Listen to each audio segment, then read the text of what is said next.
Gears now 6:08 this morning, and this is a Valley eye doctor who's looking to help our country better understand American history through the original newspapers from some of the history's biggest events. So this week, I was dialing the clock back with a closer look at one of those newspapers, the first draft of history from 1776, and it was the first time some Americans got to be informed about our country's independence. That among these are life, liberty, and the pursuit of happiness. Imagine reading those words for the very first time.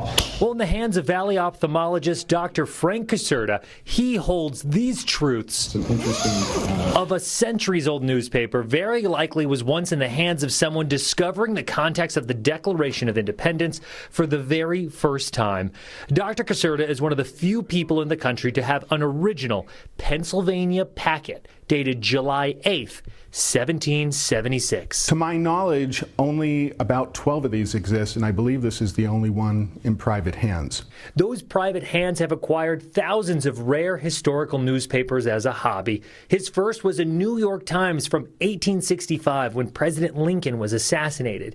He has the headline from when the Titanic sank in 1912, and now most recently, this Pennsylvania packet. It's humbling to have a piece of history like this. After the final wording of the Declaration of Independence was sent to the original printer, that's John Dunlap, he sent about 200 copies known as the Dunlap Broadside to military leaders like George Washington and the 13 colonies. But about 72 hours later, Dunlap printed the Declaration in its entirety on the front page of his newspaper, the Pennsylvania Packet. Philadelphians were holding and reading this newspaper and learning about the Declaration a day before George Washington finally received one. Washington was in New York City. Now, the first to break the news about America's independence was actually the Pennsylvania Evening Post from July 2nd, 1776. The Post managed to sneak in the news after Congress approved the resolution to break away from England.